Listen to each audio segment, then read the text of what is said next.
Moderasi beragama. Assalamualaikum warahmatullahi wabarakatuh. Kata moderasi harus difahami sebagai cara beragama yang moderat, karena ada kecenderungan dalam beragama. Di satu sisi ada gejala orang beragama yang belakangan ini cenderung menggunakan pendekatan yang terlalu ekstrem. Di sisi lain, ada juga yang cenderung terlalu tekstualis.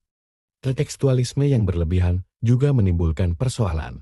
Karena itulah, kita harus menekankan bahwa dalam konteks tema ini, yang disasar adalah cara beragamanya. Agama secara konseptual sudah pasti moderat, sudah pasti mengajarkan keseimbangan yang moderat dan inklusif, namun problemnya terletak pada cara beragamanya atau interpretasi individu. Pembangunan nasional memerlukan dua hal penting, kenyamanan dan keharmonisan umat, serta bagaimana pembangunan nasional bisa berjalan dengan baik.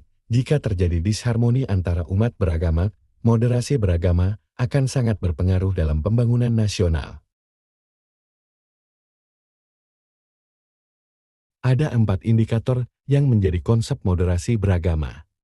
Pertama adalah tidak menggunakan kekerasan. Ini penting sekali, karena ada kecenderungan belakangan ini. Orang yang meyakini pemahaman keagamaannya cenderung menganggap kebenaran tunggal dan lebih berbahaya lagi jika memaksakan kebenaran tunggal tersebut dengan cara-cara kekerasan. Kekerasan ini bisa berupa fisik ataupun verbal, seperti ujaran kebencian, berita-berita yang mengandung prasangka, penghinaan, dan bullying. Dalam konteks beragama, kekerasan ini harus menjadi musuh bersama yang harus kita perangi. Kedua, komitmen kebangsaan. Kita harus mencintai bangsa kita dan tidak melecehkan atau menghina bangsa sendiri. Jangan membanding-bandingkan bangsa kita dengan bangsa lain secara negatif. Komitmen kebangsaan harus ditanamkan sejak dini, misalnya melalui pendidikan dan lagu-lagu kebangsaan. Ketiga, toleransi. Negara kita sangat plural dalam banyak hal. Keberagamannya luar biasa kaya. Ada 5 agama yang diakui di Indonesia. Bayangkan, jika tidak ada toleransi antar umat beragama,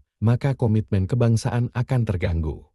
Toleransi adalah hal mutlak yang diperlukan dalam membangun moderasi beragama. Ini dimulai dengan membangun tarus atau saling mengenal, yang kemudian berkembang menjadi tasamul atau toleransi, dan akhirnya saling mencintai. Keempat, menghargai budaya lokal. Indonesia kaya dengan budaya lokal yang merupakan aset bangsa. Budaya lokal harus kita hargai dan pelihara, karena ini merupakan ciri khas bangsa yang lahir dari berbagai subbudaya.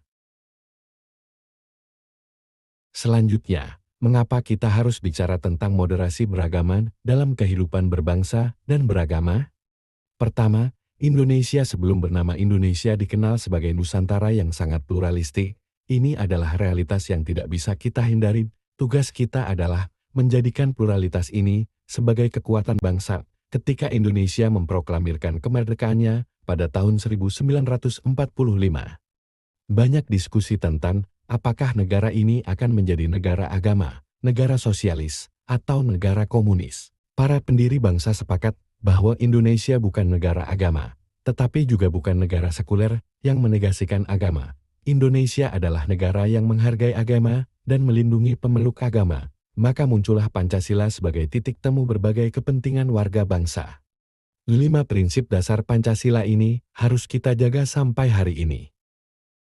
Pancasila, Bhinneka Tunggal Ika, Negara Kesatuan Republik Indonesia NKRI, dan Undang-Undang Dasar tahun 1945, ini adalah pilar-pilar yang harus kita jaga sebagai final decision warga bangsa. Wassalamualaikum warahmatullahi wabarakatuh.